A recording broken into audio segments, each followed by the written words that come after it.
வணக்கம். இப்போ பூர்வ புண்ணியஸ்தானம் ஒருத்தரோட கர்மா நல்லா இருக்கணும் அப்படின்னா குலதெய்வத்தோட ஆசைகள் வந்து ரொம்ப ரொம்ப மிக முக்கியமாக கருதப்படுகிறது.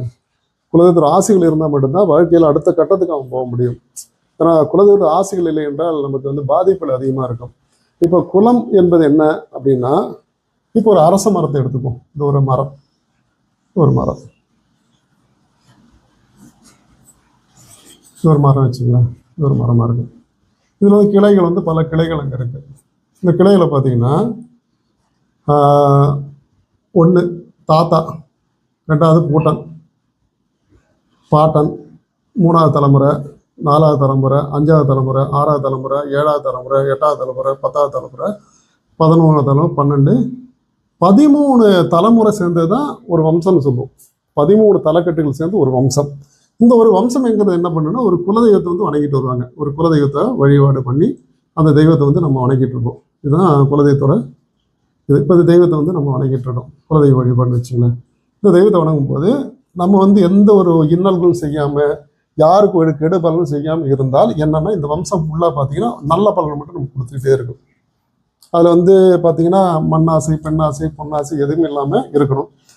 இறந்து போன முன்னோர்களுக்கு முறையாக வந்து திதி தர்ப்பணம் நம்ம கொடுக்கும் பொழுது இங்கே தெய்வத்தோட சாபம் இல்லாமல் ஆசிகளாக மாறிவிடும். அப்போ இந்த 13 தலைமுறை என்ன பண்ணுன்னா, அடுத்து வரக்கூடிய 8 ஜென்ரேஷன், மொத்தம் 21 தலைமுறை சொல்லுவாங்க. அந்த 21 தலைமுறைக்கும் ஒரு வழிகாட்டியாக இருந்து நம்ம செயல்படும்.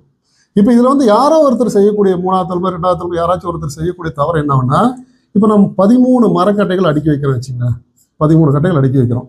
இந்த கட்டையில் வந்து இடையிலேருந்து ஒரு கட்டையை நம்ம உருவும் பொழுது என்னன்னா, இந்த கட்டை ஃபுல்லாக வந்து எல்லாமே சாஞ்சிடும், சரிஞ்சிடும். அப்போ என்னன்னா, குலதெய்வம் நம்ம விட்டு போயிடும்.